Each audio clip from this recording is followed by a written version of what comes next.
Alright, so let's start with this topic.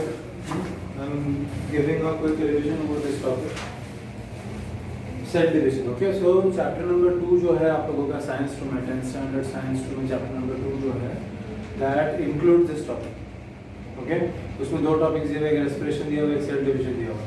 तो cell division is one of the important life process से बोला हुआ, तो वही है सेल डिवीजन जो मैं 10th के एंगल से बता रहा हूँ. ठीक है, सो सेल डिवीजन कोई भी तरह का सेल अगर डिवाइड करने के लिए डिसाइड करता है तो वो सेल जो है वो क्या करता है, वो पहले खुद को डेवलप करता है फॉर डिवीजन. पहले खुद को डेवलप करना पड़ता है, उसको सेट करना पड़ता है खुद को डिवीजन के लिए, उसको प्रिपेयर करना पड़ता है खुद को डिवीजन के लिए. ठीक है, उसी फेज को, जिस फेज में खुद को रेडी करता है उसको ही बोलते हैं इंटरफेज और प्रिपरेटरी फेज और रेस्टिंग फेज. ओके, इस फेज में, in this phase there are no changes taking place in the cell for division, just preparation required for the division takes place.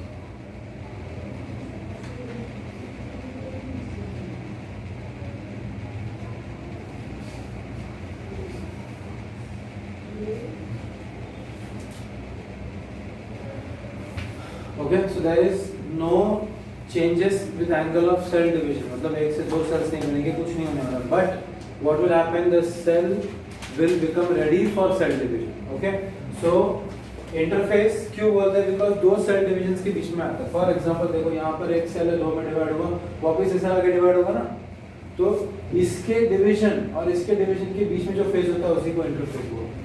इसलिए उसको इंटरफेज बोलते हैं, बिकॉज दो cell division के बीच में आता है. It is also called as preparatory phase because इसमें cell prepare होता है for what? For cell division.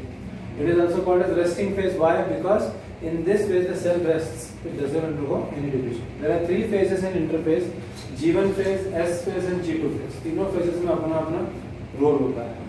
सबसे पहले G1 phase. G1 phase में क्या होगा? In case of G1 phase, you will observe that cell का size increase होगा, उसके अंदर के metabolite increase होंगे, specifically cytoplasm. It is also called as gap phase 1 or growth phase 1. Okay, second is the S phase. S phase stands for synthesis phase, synthetic phase या synthesis phase. इस phase में क्या होता है? In this phase you will observe that DNA का replication होता है, DNA का multiplication. तो DNA अगर एक कॉपी है, 2 कॉपीज है, 100 कॉपीज है, 200 हो जाएंगे ऐसे. Okay, and then comes the G2 phase, that is gap phase 2 or growth phase 2.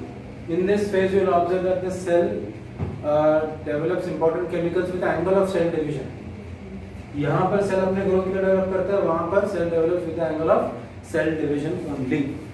ठीक है, अभी जैसे इंटरफेस फिनिश हो जाएगा वैसे cell will enter in the main phase of cell division. Main phase of cell division called as M phase.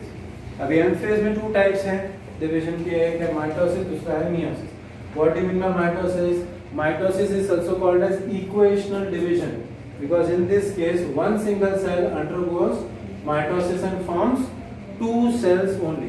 तो ये 1 cell है, ये भी डिप्लॉयड होता है, बाकी के जो 2 cells फॉर्म होते हैं new, those 2 also are diploid. And मैंने जो एरो बनाया, 2-headed एरो बनाया, ये क्या इंडिकेट करता है? They are equal, they are same. कोई डिफरेंस नहीं होता उनमें, जेनेटिक मैटर भी सेम होता है, अपीयरेंस वगैरह सब सेम होता है. ठीक है, so these are identical cells are produced, so cells are identical to each other also and as well as to the parent cell. So in mitosis you will observe there are 2 stages under which the cell division takes place. सबसे पहला stage है nuclear division which is also called as karyokinesis, and second stage है cytoplasm division also called as cytokinesis. Okay,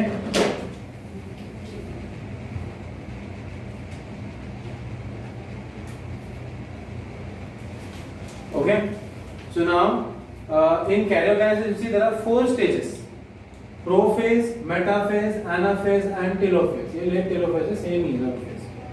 Okay, cytokinesis में ऐसा कोई phase नहीं है, एक ही पॉइंट होता है. ठीक है, so what changes do take place? तो सबसे पहले क्या होता है? सेल का न्यूक्लियस डिवाइड होता है, उसके बाद सेल का साइटोप्लाज्म डिवाइड होता है. ऐसे होता है माइटोसिस. ठीक है, so अभी देखते हैं कैसे डिवाइड होता है. सबसे पहले प्रोफेज में आप देखोगे कि जो नॉर्मल सेल अगर हम बना दें ना, अगर if I construct a normal cell, वो कैसा होता है? ये सेल है, ये न्यूक्लियर मेम्ब्रेन है, ये अंदर न्यूक्लियर मटेरियल है, मतलब जेनेटिक मटेरियल, और ये न्यूक्लियस है. तो ये 4 चीजें ऐसे इंटैक्ट रहती हैं. जैसे ही सेल प्रोफेज में एंटर करता है, the nuclear membrane starts disappearing. See, along with that the nucleolus also starts disappearing. फिर ये जो क्रोमैटिन नेटवर्क है ना, ये thread like structure chromatin network बोलते हैं, that undergoes condensation, that is removal of water molecule and results in formation of long thread like structures called as chromosomes. ठीक है, साथ ही इस सेल में there is presence of centriole. ये centrioles क्या करते हैं? They are helping in cell division, in distribution of genetic material equally. तो वो centrioles भी duplicate हो जाते हैं और ये दो ऐसे दूर दूर जाने लग जाते हैं, और इनके बीच में एक थ्रेड दिख रहा है आपको, thread like structure, that is called as a spindle fibers. तो इनके बीच में स्पिंडल फाइबर्स बनना शुरू हो जाते हैं. ठीक है, ये होता है प्रोफेज. मेटाफेज में क्या होता है? ये जो क्रोमोसोम से देवर कंडेंसिंग ना, उनका कंडेंसेशन फिनिश हो जाता है और क्रोमोसोम ऐसे दिखने लगते हैं, मतलब जो ऐसा लंबा वाला था ना अभी वो ऐसे दिखता है. तो कंडेंसेशन कंप्लीट्स. उसके साथ chromosomes arrange themselves on equator of the cell, और I can say on the equatorial plate. मतलब सेल का सेंटर जो होता है उस पे क्रोमोसोम खुद को अरेंज कर देते हैं. अभी क्रोमोसोम का एक पार्ट होता है सेंटर में, which is called as the centromere. तो ये सेंट्रोमियर जो प्रेजेंट है यहाँ पर, that centromere lies on the equator of the cell and the chromosomes are arranged on the equatorial plate. ये जो स्पिंडल फाइबर वाले थे ना centriole, they go to the opposite ends, और वो जो स्पिंडल फाइबर्स है वो कनेक्टेड हो जाते हैं centromere of the chromosome. Okay, ये होता है in case of metaphase. So you can see centrioles also move to the opposite poles. Anaphase में क्या होता है? ये जो thread like structure है ना spindle fibers, they undergo pulling और they undergo contraction. Contraction का मतलब क्या है? जो thread ना छोटे होते जाते हैं, तो छोटे होने की वजह से क्या होता है? ये सेंट्रोमियर जो है ना सेंटर में, ये टूट जाता है. मतलब दो क्रोमोसोम्स ऐसे कनेक्टेड है, ये पूरा एक सेंट्रोमियर है. ठीक है, इधर से थ्रेड अटैच है, इधर से भी ये थ्रेड है, तो ये पुल हो रहा है ना स्पिंडल फाइबर, तो ये सेपरेट हो जाता है. तो इधर एक पार्ट जाएगा, इधर एक पार्ट जाएगा, वही हो रहा है ना यहाँ पर. See same thing is taking place here. They are moving to the opposite poles. बराबर, means towards opposite centrioles, because spindle fibre is getting contracted. Finally क्या होता है? टेलोफेज में प्रोफेज का फुल उल्टा होता है. जैसे प्रोफेज में डॉटेड लाइन बनना शुरू हो गया, मतलब nuclear membrane and nucleolus started disappearing, here nuclear membrane nucleolus started reappearing. बराबर. ये क्रोमोसोम में क्यों कन्वर्ट किया था इनको? ताकि न्यूक्लिक एसिड या जेनेटिक मटेरियल को हम लोग इक्वली डिस्ट्रीब्यूट कर पाए, उतना ही मोटो था. ठीक है, अब क्या हो गया? डॉटेड लाइन फिर से अपीयर होगा, मतलब nuclear membrane and nucleolus starts reappearing, the centrioles are at opposite poles. ठीक है, along with that after some time वही टेलोफेज, जब लेट टेलोफेज में जाता है तो क्या हो जाएगा? ये न्यूक्लियर मेम्ब्रेन जो डॉटेड लाइन था ये फुल हो जाता है, ये फुल हो जाता है, मतलब completely reappears. Nuclear membrane completely reappears, also the nucleoli reappear, and finally a single cell has two nuclei, right? एक अकेले सेल में कितने न्यूक्लियाई हैं? दो. अब क्या होगा? अब जाएगा ये साइटोप्लाज्म डिवीजन के लिए. अभी देखो एक न्यूक्लियस से दो न्यूक्लियाई बन गए ना, जेनेटिक मटेरियल भी इक्वली डिस्ट्रीब्यूट होगा. देखो कैसे इक्वली डिस्ट्रीब्यूट होगा. यहाँ पर दो क्रोमोसोम्स थे, ऊपर जाते टाइम भी दो गए, नीचे आते टाइम भी दो. करेक्ट? तो इक्वल डिस्ट्रीब्यूशन होगा जेनेटिक मटेरियल का. इधर जितना जेनेटिक मटेरियल उतना ही है, और जो क्वालिटी का इधर है वही क्वालिटी का इधर है. ठीक है, अभी साइटोकाइनेसिस मतलब साइटोप्लाज्म डिवीजन में क्या होगा? दो तरह के सेल्स जनरली कंसीडर कर रहे हैं यहाँ पे, प्लांट सेल और एनिमल सेल. प्लांट सेल में क्या होता है? एक स्पेशल टाइप का प्लेट बनता है, पेक्टिन केमिकल का प्लेट बनता है, जिसको हम बोलते हैं सेल प्लेट. तो सेंटर में बनना शुरू होता है, धीरे-धीरे वो बढ़ते जाता है. तो इनिशियली से सेंटर में बनता है, दो न्यूक्लियाई के सेंटर में, और पूरी तरह से कंप्लीट हो जाता है, दो सेल अलग हो गए, तो साइटोकाइनेसिस हो गया. एनिमल सेल में क्या होता है? फोरो फॉर्मेशन होता है. आटा का भी मम्मी को देखा, आटे का गोला बनाती है और फिर छोटे छोटे गोली निकालती है उसमें से, और उसमें उसका चपाती बनाते हैं. तो वो जब निकालते तो पिंच करते हैं ना उसको. तो पिंच क्या होता है? ऐसे फिंगर इतना दूर दूर से फिर नजदीक लेके खींचते हैं, मतलब उसका फरो फॉर्मेशन करें ना. देखो फरो फॉर्मेशन वैसे ही पिंचिंग हो रहा है, देखो फरो इसको बोलते हैं. तो फरो फॉर्मेशन और फरो इतना फॉर्म होते होते ऐसा हो जाएगा कि दो सेल अलग हो जाएंगे. आया समझ में है? ठीक है, तो ये ऐसे अप्रोच होते होते एक पॉइंट में मिल जाएंगे और अलग हो जाएंगे. क्लियर? पक्का? तो ये हो गया माइटोसिस. तो एक सेल दो सेल में कन्वर्ट हो रहा है. क्लियर?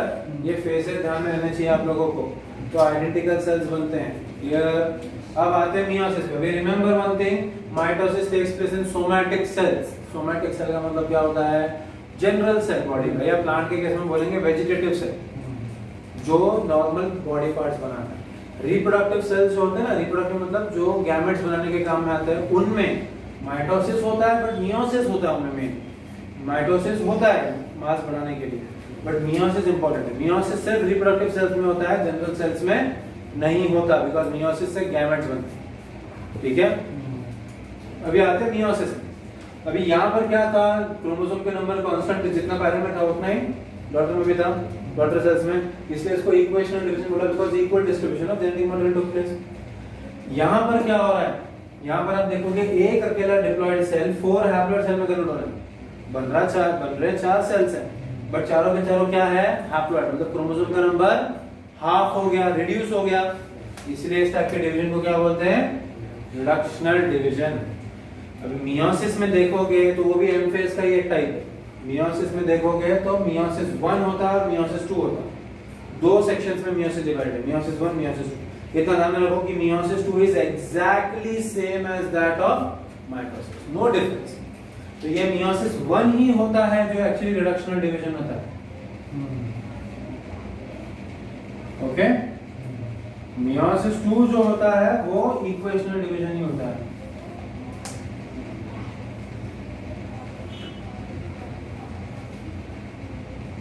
आया समझ में? तो अभी मियोसिस 1 और मियोसिस 2 के बीच में ना छोटा सा फेज होता है, उस फेज को हम बोलते हैं इंटरकाइनेसिस। क्या बोलते हैं? इंटरकाइनेसिस। वो इंटरफेज नहीं है, इंटरकाइनेसिस। इंटरफेज से डिवीजन के पहले होगा। ठीक है, अब नॉर्मल सेल ऐसा है, लेप्टोटीन। अभी क्या होगा ना, ये भी मियोसिस 1 अभी हम देखते हैं, तो मियोसिस 1 भी जो है 2 स्टेजेस में डिवाइडेड है। कौन से हैं? Karyokinesis 1 and cytokinesis 1। यहाँ पर साइटोकाइनेसिस दिख रहा है, ये प्रोफेज 1 के बाद अगर आप हम चाहें तो हम लोग ये भी एक बना सकते हैं ऐसे। हम लिखेंगे यहाँ पर कैरियोकाइनेसिस 1, वैसे ही प्रोफेज, मेटाफेज, एनाफेज, टेलोफेज, इन चारों को पकड़ के भी क्या हो जाएगा, कैरियोकाइनेसिस 2। ठीक है, तो कैरियोकाइनेसिस 1 एंड साइटोकाइनेसिस 1 और meiosis 2 will be karyokinesis 2 and cytokinesis 2। Correct. तो अभी आते हैं मियोसिस 1 पे। तो मियोसिस 1 में, कैरियोकाइनेसिस 1 में सबसे पहला स्टेज है प्रोफेज 1, वही सेम स्टेज है, prophase 1, metaphase 1, anaphase 1 and telophase 1। See prophase 1, metaphase 1, anaphase 1 and telophase 1 and then cytokinesis. But cytokinesis 1 optional होता है, साइटोकाइनेसिस 2 कंपल्सरी होता है। ठीक है, तो ये प्रोफेज 1 में 5 स्टेजेस है। कौन से हैं? Leptotene, zygotene, pachytene, diplotene and diakinesis. ठीक है, लेप्टोटीन में क्या होता है, ये थ्रेड लाइक जो क्रोमोसोम्स है, ये थ्रेड लाइक क्रोमैटिन है, वो लॉन्ग थ्रेड लाइक स्ट्रक्चर बना देते हैं, जिनको हम लोग इनिशियल स्टेज ऑफ क्रोमोसोम बोलते हैं। उसमें देखो लॉन्ग क्रोमोसोम्स है। अभी ये ब्लू कलर का कैसे आ गया, ये उसका होमोलोगस सेट है, मैचिंग वाले सेट्स होते हैं क्रोमोसोम्स, तो वो मैचिंग वाला सेट है। ठीक है, उस पर इतना ध्यान देने की फिलहाल जरूरत नहीं है आपको, बस इतना ध्यान रखो कि होमोलोगस क्रोमोसोम सेम सेम दिखने वाले हैं। तो अभी क्या है, यहाँ पर देखो सेंट्रियोल से डुप्लीकेट हो गए, nuclear membrane as it is, leptotene में thread like chromosomes are appeared, nucleus as it is. फिर आते हैं लेप्टो का मतलब क्या होता है पता है? लेप्टो मतलब थ्रेड, इसलिए लेप्टोटीन मतलब थ्रेड, सॉरी लेप्टो का मतलब थिन होता है और टीन का मतलब थ्रेड होता है। सॉरी, लेप्टो मतलब थिन, टीन मतलब थ्रेड, इसलिए इसको लेप्टोटीन मतलब थिन थ्रेड, तो थिन दिखाया गया ना, थिन थ्रेड लाइक दिख रहा है इसलिए। जाइगोटीन में क्या होगा, यही होमोलोगस क्रोमोसोम जो दिखने में सेम होते हैं ना, वो पैर बनाने, देखो पैर हो गया और ये थोड़े से दूर हो गए, हाँ सेंट्रियोल से एक दूसरे, और स्पिंडल फाइबर बीच में आ गया। न्यूक्लियर मेम्ब्रेन और न्यूक्लियस इंटैक्ट है, अभी प्रोफेज 1 चल रहा है बट फिर भी इंटैक्ट है। फिर पैचिटीन जो है, इसमें न्यूक्लियस डिसअपीयर होना शुरू हो जाता है और ये क्रोमोसोम जो है ना, जो ये हो गए थे एक दूसरे के साथ, पैर हो गए थे, अभी उनका आपस में ओवरलैप हो जाता है, कॉइलिंग हो जाता है उनका।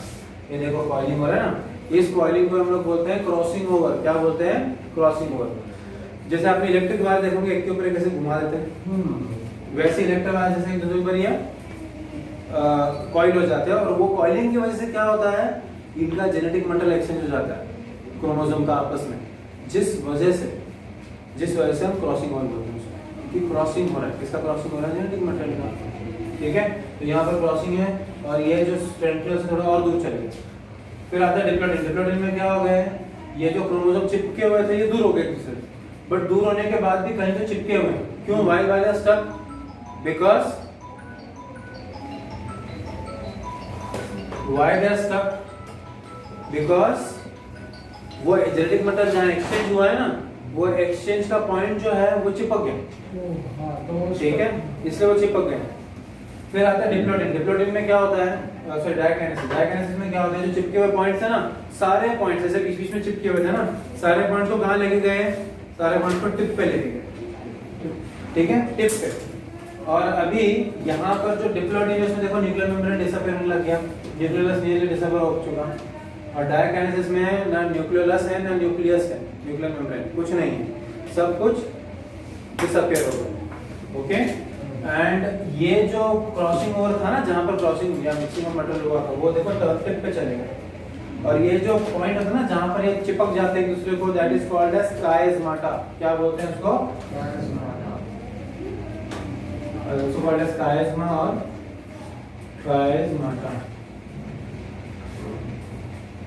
ओके। सो अभी इसके बाद ये प्रोफेज 1 फिनिश हो गया। देखो प्रोफेज 1 के एंड में एक्चुअली न्यूक्लियर मेम्ब्रेन डिसअपीयर हो गया, क्रोमोसोम कंडेंस हो गए, न्यूक्लियस डिसअपीयर हो गया, सेंट्रियोल्स ऑपोजिट पोल्स पे जा रहे हैं, सब वही हुआ है, बट थोड़ा स्टेप वाइज मैनर में, थोड़ा डिटेल मैनर में हुआ, ठीक है। अब आते हैं मेटाफेज 1 में। तो मेटाफेज में इधर क्या हुआ था, chromosomes were arranged on the equatorial plate with centromere on the equator. यहाँ पर क्या होगा, chromosomes arranged on the equatorial plate with chiasmata on the centre on the equator, देख रहे हैं, काइज़माटा सेंटर में। अब क्या होगा, ये जो स्पिंडल फाइबर है ये कॉन्ट्रैक्ट होगा, और क्या होगा, अभी यहाँ पर देखो कितने क्रोमोसोम्स थे, एक्चुअली 2 थे ना, तो एक होमोलॉगस क्रोमोसोम ऊपर चले जाएगा, एक नीचे चले जाएगा। बट प्रॉब्लम क्या है पता है, ये चिपके हुए थे ना, तो इस ब्लैक का क्रोमोसोम का कुछ ब्लू पे चले जाएगा, ब्लू का कुछ ब्लैक पे आ जाएगा, देखो मिक्स हो गया, हाँ, ओके। और टेलोफेज 1 में क्या होगा, फाइनली ऑपोजिट पोल पे जाएंगे, न्यूक्लियर मेम्ब्रेन डेवलप होगा, न्यूक्लियस डेवलप हो रहा है, और ये ब्लू क्रोमोसोम के साथ कुछ ब्लैक पैचेस है और ब्लैक क्रोमोसोम कुछ ब्लू पैचेस है, ठीक है। फाइनली साइटोकाइनेसिस ऑप्शनल है, बट इधर मैंने करवाया, तो ये हॉरिजॉन्टली सेल प्लेट इधर फॉर्म हो गया, क्लोरोफॉर्म जो भी हो, नो प्रॉब्लम हो गया। और 2 न्यूक्लियस देखो दिख रहे हैं, 2 अलग सेल्स में सेंट्रियोल्स भी है, न्यूक्लियस भी है, और इधर देख रहे हो ब्लू कलर का जेनेटिक मटेरियल, ब्लैक कलर का भी है, इधर ब्लैक कलर के पैचेस है ना, और साथ में यहाँ पर ब्लैक कलर के साथ थोड़ा सा ब्लू कलर भी, क्लियर। ये हो गया साइटोकाइनेसिस 1। इसके बाद आएगा इंटरफेज। इंटरफेज के बाद सेल एंटर करेगा मियोसिस 2 में। मियोसिस 2 में सबसे पहले एंटर करेगा कैलोकाइनेसिस 2 में, जिसमें पहला होगा प्रोफेज 2। अभी सब वही होगा सेम। इधर एक्चुअली रिमेंबर एनाफेज 1 में जो है जेनेटिक मटेरियल हाफ हो जाता है। रिमेंबर एनाफेज 1 में जेनेटिक मटेरियल हाफ हो जाता है, मतलब यहाँ तक कि मैं बोल सकता हूँ इधर भी 2n है, इधर भी 2n है, इधर भी 2n, ऊपर इधर n चले जाते, इधर n चले जाते, इधर n रहता है, n रहता है, n आया समझ में। अब यहाँ पर पहले हमारा इक्वेटर कैसा था, हॉरिजॉन्टल था, अभी इक्वेटर वर्टिकल हो जाएगा, ठीक है। तो अभी देखो क्या हो रहा है, इस प्रोफेज में same nuclear membrane disappear, centrioles move from each other and condensation of the chromatin takes place to form chromosomes। फिर मेटाफेज में देखो इक्वेटोरियल प्लेट पे अरेंज हो गया, देख रहे हो, और स्पिंडल फाइबर अटैच्ड है। एनाफेज में वापस से कॉन्ट्रैक्शन हुआ, देखो, और टेलोफेज में तो देख रहे हो आप, पैच वाला इसमें चले गया, प्योर ब्लू इसमें गया, प्योर ब्लैक इसमें गया, और इसमें पैच वाला चले गया। तो क्या हुआ, चारों के चारों न्यूक्लियाई अलग अलग हो गए। देखो 4 सेल, साइटोकाइनेसिस 2 में 4 सेल्स बन गए, अभी चारों के चारों अलग है, तो 4 डिफरेंट सेल्स फॉर्म हुए ना, none of them is identical, ऐसी 4 गैमेट फॉर्म हुए। This is called as meiosis. This is end of meiosis 2।